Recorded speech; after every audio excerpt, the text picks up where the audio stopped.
উন্নত জাতের গরু লালন পালন করবেন তার জন্য যে গড় আপনার এরকম টাইলস করা পাকা হতে হবে কোনো দরকার নাই। তো উন্নত জাতের যে গাভীগুলো আমাদের দেশে তার সবচেয়ে প্রয়োজন হচ্ছে সে যেন কম তাপমাত্রায় থাকতে পারে, কারণ এগুলো শীতপ্রধান দেশের অরিজিন। অস্ট্রেলিয়া বলেন, নেদারল্যান্ড, ফ্রান্স বলেন, হল্যান্ড বলেন, এগুলো দেশে ওরা ছিল। তারপর বীজের মাধ্যমে আমাদের দেশে নিয়ে আসা হয়েছে, আমরা সেগুলো বীজের মাধ্যমে আমাদের দেশে ছড়িয়ে দিচ্ছি। কিন্তু এগুলো শীতপ্রধান কান্ট্রিতে, কারণ ওই দেশে যে যত্নটা পেয়েছে, ওই দেশে যে আবহাওয়াটা পেয়েছে, সেই আবহাওয়াটা যদি আমরা এই যত্নটা নিতে পারি, তাহলে ওই দেশে যেরকম দুধ দিত আমরা এই দেশে সেই দুধ পাবো। আর যদি না দেই, আমরা অনেকে বীজ দিই, বীজ দেওয়ার পরে কি হয়, আমরা দেশি গরুর মতো লালন পালন করা শুরু করি। দেশি গরুর মতো লালন পালন করতে গেলে দেখা যায় পরে আপনার এই উন্নত জাতের ফ্রিজিয়ান জাতের গরুটাই একসময় দেশি গরুর মতো হয়ে গেছে। সুতরাং বীজ দিলেই শুধু লাভ নাই, আমাদেরকে যত্ন নিতে হবে, যে যত্নটা প্রয়োজন সেই যত্নটা নিতে হবে।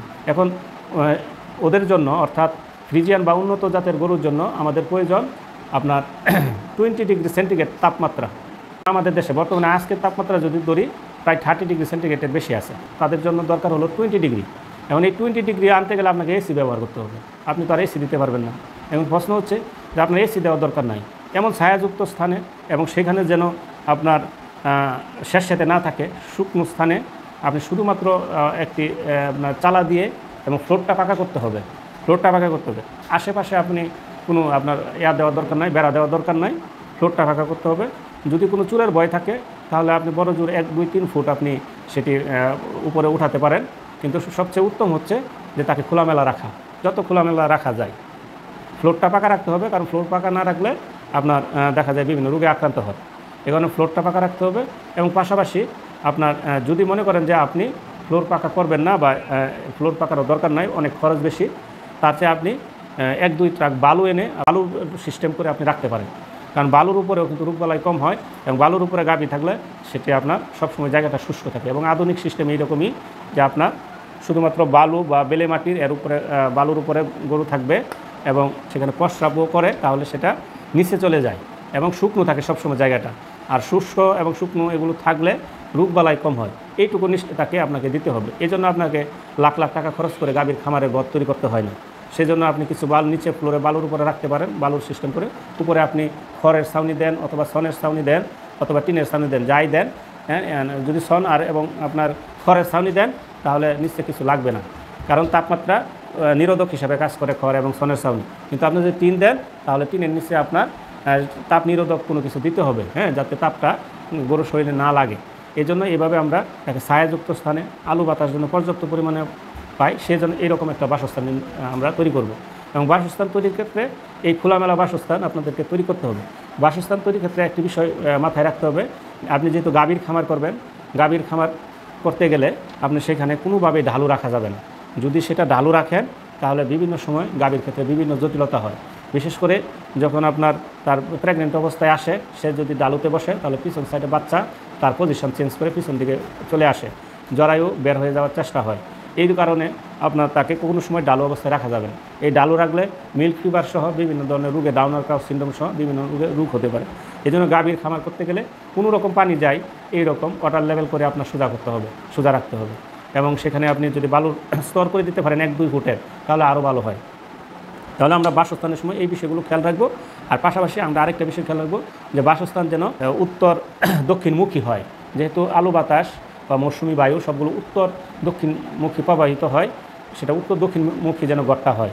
অর্থাৎ পূর্ব পশ্চিম বরাবর হবে, লম্বা হবে পূর্ব পশ্চিম বরাবর এবং মুখী হবে আপনার উত্তর দক্ষিণমুখী, দরজা জানালা এরকম থাকবে। তো যেহেতু গাভীর খামারে কোনো দরজা জানালা প্রয়োজন নাই, আপনি উত্তর দক্ষিণে সম্পূর্ণ খালি থাকবে, শুধুমাত্র পূর্ব এবং পশ্চিমে ইচ্ছা করলে আপনি দেয়াল দিতে পারেন, নাও দিতে পারেন, কোনো দরকার নাই, এগুলো কোনো দরকার নাই। তাহলে আমরা এই যে স্বল্প খরচে যদি আমরা স্বাস্থ্যসম্মতই বালুর মাধ্যমে এবং খড় এবং সনের ছাউনির মাধ্যমে আমরা অল্প খরচে আমরা 5টা, 10টা, 20টা এবং 100টার আমরা ঘর করতে পারি। তার জন্য আমাদের এত অট্টালিকা বা ফ্লোর পাকা করে দেয়াল করে ঘর করার কোনো প্রয়োজন নাই। সুতরাং বাসস্থান কিন্তু খুব একটি গুরুত্বপূর্ণ, কারণ এই বাসস্থান একটু এদিক সেদিক হলেই আমরা রোগবালাই আক্রমণ হয়। আপনারা অনেকেই তারপর বুঝবেন যে উন্নত জাতের গাভী কেন রোগবালাই হবে, কেন রোগ হয়। কিন্তু এই সমস্যা এই কারণে হচ্ছে যে বাসস্থানের কারণে। বাসস্থান যদি তার আপনার এমন এক জায়গায় থাকে, যেমন সখীপুরে অনেক জায়গায় দেখা যায় যে উনি শখ করে একটি উন্নত জাতের গাভী লালন পালন করতেছে, কিন্তু উন্নত জাতের গাভী লালন পালন করতে গেলে তাকে একটা খোয়ারের মধ্যে রেখে দিলে চলবে না, চারদিকে কোনো জ্বালানো নাই, কিছু নাই, এরকম গরম তাপমাত্রায় রেখে দিচ্ছে, 1 বছর 2 বছর হয়তো বা সে ভালো থাকতে পারে, আলটিমেটলি তার দুধ প্রোডাকশন কমে কমে বিভিন্ন রোগবালায় আক্রান্ত হয়ে সে কিন্তু মারা যেতে পারে, অথবা আপনি ক্ষতির সম্মুখীন হবেন। সুতরাং এটা কখনোই করা যাবে না যে আপনি উন্নত জাতের গাভী পালন করতে গেলে তার পর্যাপ্ত সুযোগ সুবিধা বাসস্থান আপনাকে দিতে হবে, কিন্তু আপনি তাকে দেশি গরুর মতো, দেশি গরুকে সেটা করা যাবে না যে একটা খোয়ারের মধ্যে তাকে বন্দি করে রাখলেন, সেটা না, সেটা করা যাবে না। আমি যেভাবে বললাম যে খোলামেলা প্রয়োজনে আপনাদের যারা গ্রামে প্রান্তিক খামারি রয়েছেন তারা একটা দুইটা গরু যখন আপনার খড়ে ঢুকাবেন, খড়টাও যেন আপনার সুন্দর আলো বাতাস শূন্য এবং বাতাস রাতের বেলা বাতাস আসা যাওয়া করে সেটা দেখবেন।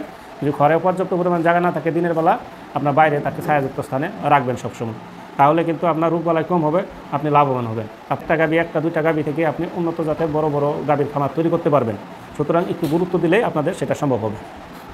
কিছু কিছু রোগ হয়, মারাত্মক রোগ হয় গরুর ক্ষেত্রে, সেই রোগগুলো যেন না হয় সেজন্য ভ্যাকসিন দেবেন। এখন আপনি একটি খামার করলেন, এই খামারে যদি ভ্যাকসিন না দেন তাহলে কিন্তু আপনি মারাত্মক ক্ষতির সম্মুখীন হতে পারেন। এরকম কিছু উদাহরণ আমাদের চোখের সামনেই রয়েছে। অনেকে বিশেষ করে যারা প্রবাসী রয়েছে তারা দেশে আসার পর চিন্তা করে যে আপনার দেশে আসার পরে তারা চিন্তা করে একটি গাভীর খামার করবে, স্বাবলম্বী হবে এবং সেখানে ইনভেস্ট করে তারা, কিন্তু যথাযথ প্রশিক্ষণের অভাবে, না জানার অভাবে অনেক সময় তারা ধরা খেয়ে যায়। যেমন তারা যদি ভ্যাকসিন না দেয় তাহলে দেখা যায় যে খুরা রোগে আক্রান্ত হবে। খুরা রোগে যদি আক্রান্ত হয়ে যায় তাহলে 3 মাসের নিচে সব বাছুর মারা যাবে। এখন একজন প্রবাসী খামারি যদি সে 5টা গরু কিনে নিয়ে আসে, প্রায় উন্নত জাতের গরু, প্রায় 15 লাখ টাকা খরচ করে 5টা গাভী নিয়ে আসে বা 6-7টা গাভী নিয়ে আসে, এখন উনি ভ্যাকসিন করলো না, টাকা খরচ করলে টাকার দুধ দিয়ে কোনো একটা খামার করার চেষ্টা করলো, 5 থেকে 7টা গাভী নিয়ে আসলো 15 লাখ টাকা খরচ করে, আরও 15 লাখ টাকা খরচ করে উনি গড়টা করেছে। এটা কিন্তু বাস্তব উদাহরণ। তাহলে এই যে 30 লাখ টাকা খরচ করছে উনি কিন্তু এই ন্যূনতম যে বিষয়গুলো সেগুলো মাথায় জানে না। উনি যদি জানতো যে আমার গরুর ঘরে এত খরচ লাগে না তাহলে উনি এত খরচ করতো না, 15 লাখ প্রথমেই খরচ করতো না। দ্বিতীয়ত উনি যদি জানতো যে আমার খরচটা বাঁচানো দরকার তাহলে উনি অবশ্যই কম খরচে গড়টা করতো। এবং উনি ভ্যাকসিন যে দিতে হয় সেটাও জানে না, জানলে তো অবশ্যই ভ্যাকসিন দিত। যেহেতু প্রায় 4-5 মাস হয়ে গেছে উনি গাভী কিনছে, ভালো প্রথম দিকে ভালো ছিল, গাভীগুলো দুধ দিত, ওনার খামার লাভবান ছিল, কিন্তু ভ্যাকসিন না দেওয়ার কারণে হঠাৎ করে তার খুরা রোগে আক্রান্ত হয়ে যায়। খুরা রোগে আক্রান্ত হলে যদি ভ্যাকসিন দেওয়া না থাকে 3 মাসের নিচের সবগুলো বাছুর মারা যায়। এখন ওনার 6-7টা গাভী রয়েছে, এর মধ্যে 6টার বাছুর ছিল, এই 6টা বাছুর এক রাতেই মারা গেছে। মারা যাওয়ার পরে হয়তো আমরা সরেজমিনে পরিদর্শন করেছি, উনি খুরা রোগের ভ্যাকসিন দেয় নাই। এখন খুরা রোগের ভ্যাকসিন না দিলে তো বাছুর টিকবে না, চিকিৎসা করলে তার চিকিৎসাই নাই। মাত্র 3 মাসের নিচে যদি বাছুর খুরা রোগে আক্রান্ত হয় লক্ষণ প্রকাশে আগেই মারা যাবে, তার কোনো চিকিৎসা নাই। তাহলে সুতরাং উনি 6টা গাভী নিয়ে আসছে এবং বাছুরও মারা গেল, তাহলে তো ওনার কোনো লাভ প্রশ্নই আসে না। তো কেন ওনার ভুল হলো? উনি ভ্যাকসিন দেন নাই। এই ভ্যাকসিন না দেওয়ার কারণে ওনার এত বড় ক্ষতি হয়ে গেল, বাছুর শেষ। আর বাছুর শেষ হয়ে গেলে কিন্তু দুধ প্রোডাকশন একদম কমে যায়, একবারে কিছুদিন পরে জিরোতে চলে আসে। এই জন্য উনি কিন্তু ক্ষতিগ্রস্ত হয়ে গেল, হতাশ হয়ে গেল। তো সুতরাং উনি তার বিপদ বা ক্ষতি থেকে উঠতে তার অনেক সময় লেগে যাবে। এই কারণে আমরা বিভিন্ন সময় ট্রেনিংয়ের আয়োজন করি এবং বিভিন্ন সংস্থা, এনজিও সংস্থা অথবা বিভিন্ন দপ্তরও এই প্রশিক্ষণ আয়োজন করে থাকে, শুধুমাত্র এই আপনাদেরকে সচেতন করার উদ্দেশ্যে আপনারা যেন এই ভুলটি না করেন। আপনাদের বা একটি বাছুর বা একটি গরু দেশের সম্পদ, যদি সেটি মারা যায় তাহলে দেশে আপনার যেমন ক্ষতি হয় দেশেরও ক্ষতি হয়।